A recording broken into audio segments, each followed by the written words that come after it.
Good afternoon again, everyone. I believe everyone is here with us now. I'm going to ask our group and select Fulton County Manager Dick Anderson and Elections Director Richard Barron are there. And so we'll go ahead and get started. Mr. County Manager, is anyone else joining you? I know Chairman Pitts was going to try to make it. Okay. Yeah, Chairman Pitts is here. He's going to join us. Okay, great. Good form. Good afternoon, Mr. Chairman.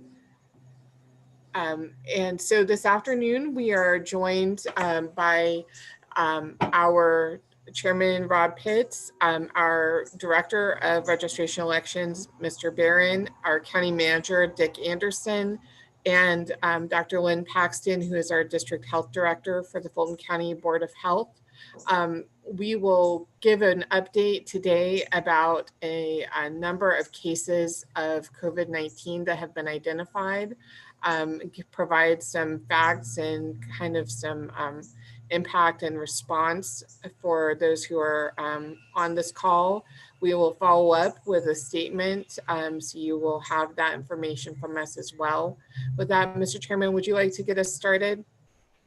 Yes, thank you very much, Ms. Corbin, and thank y'all for joining us on such short notice. And let's get right to the point. I'm going to defer to Rick Barron, who is the director, our Director of Registration and Elections, to go into where we are today. Mr. Barron. Good afternoon, everybody. 13 of 60 employees at the Fulton County Election Preparation Center have tested positive for COVID-19. After 2 initial employees were tested on Tuesday, all warehouse staff were tested and an additional 11 cases were identified. The Department of Registration and Elections is coordinating with the Fulton County Board of Health and Department of Real Estate and Asset Management to implement stronger mitigation efforts and ongoing monitoring. Daily rapid testing will be implemented for all remaining employees. Additional staff are being recruited to continue warehouse operations. The warehouse has been treated with a germicidal barrier. Additional ventilation and proactive environmental measure have been installed. Alternate workspace is being identified to allow operations to continue with greater social distancing.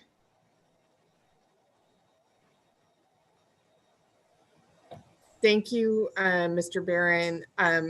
Mr. Anderson, would you like to add anything to Rick's comments? No, I think I'll defer to Dr. Paxton. Okay. I think it'd be of more interest. Thank you. Dr. Paxton? Well, just to reiterate what has already been said, now that we have been made aware of this cluster, and we are instituting a number of protective measures, mitigation measures, as were outlined by the previous speaker. And in addition, we are doing rapid testing. We'll be starting as of tomorrow to test. Everyone will receive a rapid test at the beginning of each day. So we will be continuing to do that. And then in addition to that, we'll be doing our normal activities of encouraging mask wearing, social distancing. We are investigating all of the cases. And in fact, we are having case investigators go to the houses and we'll be testing their household contacts as well. So that is just a few additional things that I would add to what's already been said. Thank you so much, Dr. Paxton. I'm sure we have some questions, so we will start taking those in the queue. So reporters who are on the line, you can either raise your hand, or if you, we do have a couple of questions in the chat right now that I'll just go through really quickly. The first was about the number of cases, and that was, as Dr. Paxton just clarified, 13 out of 60 employees who have tested positive. A second question was about how these cases will affect operations. And Mr. Barron, you might want to start us off with that. As of now, what we're doing is exploring spaces to move our operations out of the warehouse to give more distance for workers to complete their work during this period of logic and accuracy testing for all the election day equipment. We have identified several locations, and we will have something narrowed down by tomorrow in which to make these changes going forward. I've also been meeting with county executive management, and we have been making plans to either move people within the county into some of these positions where we need people to be replaced, or we will go with one of our contract vendors to replace those staff that are now out. Okay, thank you. Another question we have in our Q&A is, what is the warehouse and what is it used for? Our elections warehouse is used to put together all of the supplies for the elections and to store and test all of the equipment. On election night, we also tabulate all of the results at the warehouse. Thank you. And could you describe the duties of the employees? Of the employees that have tested positive, if that's the question, we have some that are involved with logic and accuracy testing. They are system specialists. We have some that pack supply boxes and who also go around to the various ballot drop boxes and collect the ballots on a daily basis. Those are the two main duties out there that have been affected by this. Okay, thank you. Another question we've received is, has this delayed logic and accuracy testing or processing of absentee ballots? Processing of absentee ballots, no, there's been no delay. With regard to the logic and accuracy testing, the only delay was probably yesterday when they were getting tested, but all the operations are ongoing at the warehouse right now. Okay, thank you. Another question was, are any of the cases among staff or volunteers who have direct contact with voters? And while you're answering that, Mr. Barron, if you could also describe the difference perhaps between the warehouse operations and our active voting sites. No, none of the individuals that have tested positive have any contact with voters in any of the early voting locations. The early voting locations are out in the field. They're at our libraries, some of the municipal facilities, some of our senior centers, and on our buses. And nobody that's tested positive has any interaction with the voters. The warehouse is a facility that houses all of our equipment and our supplies for the election. And that is out on English Street, Northwest Atlanta. And it's away from our downtown operations. Thank you. And another question we received is whether this situation affects vote workers in our central office.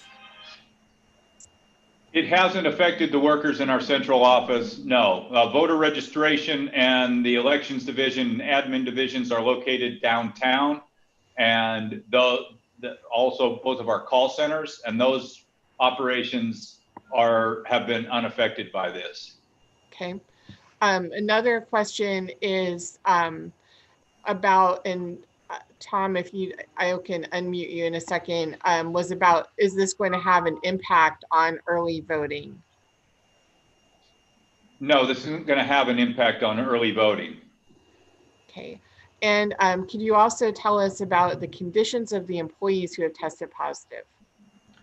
It is my understanding that I only know of one that is symptomatic, and the other 12, it's my understanding as of today, are experiencing no symptoms. Okay, thank you. Another question is, what safety precautions were put into place after the COVID-19 cases that occurred earlier this year? Well, I mean, social distancing has been in place. We had, of course, 2 cases in April that began in March and continued through April. And we practice social distancing, wearing masks, and we promote hand washing as well. Thank you. Another question we received is, are there any concerns about coronavirus, quote, hitching a ride, in quote, from the warehouse out into a precinct somehow? And perhaps Dr. Paxton, you could speak to the transmission via hard surfaces or things like that. I think that's what the question is getting to. Certainly. Yes, actually, we have learned a lot since the beginning of the epidemic, when there was a lot of fear that there might be transmission from hard surfaces. But the more, as we've gone further in the epidemic and as we've learned more and gotten more data, that is certainly not the primary way of catching coronavirus. It is through the air, it's through respiratory contact, droplets in the air, aerosolization. So that is the main method of transmission. Thank you very much.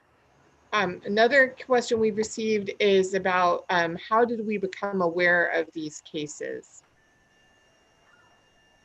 A gentleman went home on Saturday saying he didn't feel well, and he was tested, and on Tuesday afternoon we learned that he had tested positive, and then there was somebody that worked on his team had gone to get tested, and she found out that she was positive as well.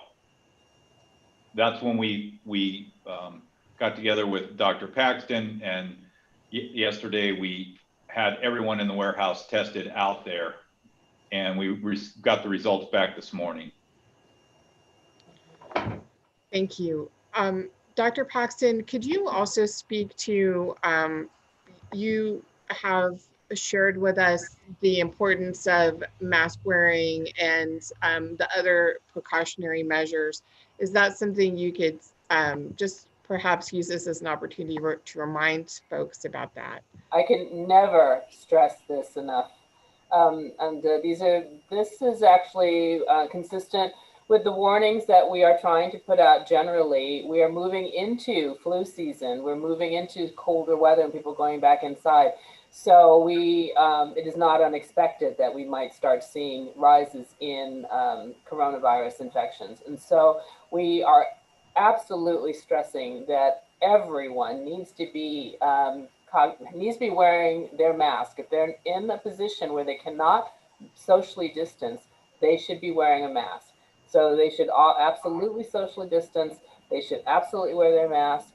They should wash their hands, because that's always a good thing to do. And we're encouraging everyone to go and get a seasonal flu vaccination this year. And those are available, and you can even get them for free at our coronavirus testing sites in Fulton. So all of these things are easily available, and we're making them as available as we can. The masks, we're making available the COVID testing and the seasonal flu, flu vaccination. So I'm encouraging everyone to go out and take advantage of that. Thank you, Dr. Paxton. Another question we've received is about this. Alexa Course says, so sorry to bring up sad news, but Fulton County Elections Office had an employee pass away from COVID-19 in the spring. Was that person in the warehouse or the main office? Beverly Walker worked in the main office. Thank you. I believe I'm just scrolling through to see if I have missed any cases. We do have one hand raised. Tom Regan from WSB. I'm going to just see if he still needs to ask his question. I think we may have answered it though. Tom, if you'd like to speak, just go ahead and unmute.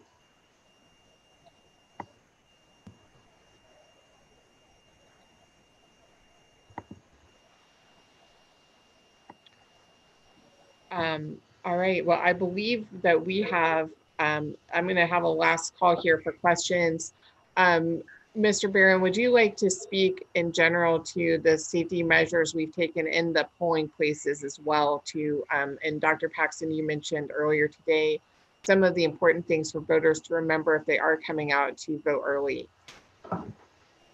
all of our poll workers are required to wear masks. We have sanitizer out there, and we're trying to enforce social distancing when voters are waiting in line.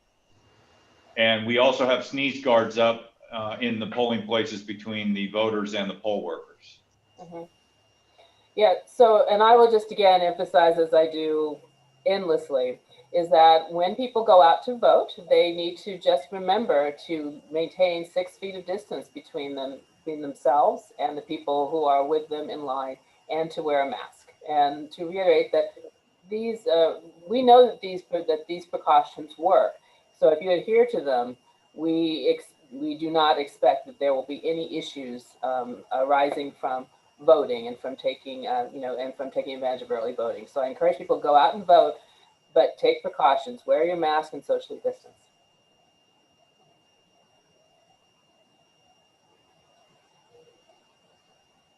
Thank you, Dr. Paxton. I believe I've answered everything. So again, we certainly will continue to make our safety a priority for voters and for workers. We will continue to provide updates as new information becomes available. And thank you to everyone for being with us this afternoon. Thank you. Thank you. Thanks.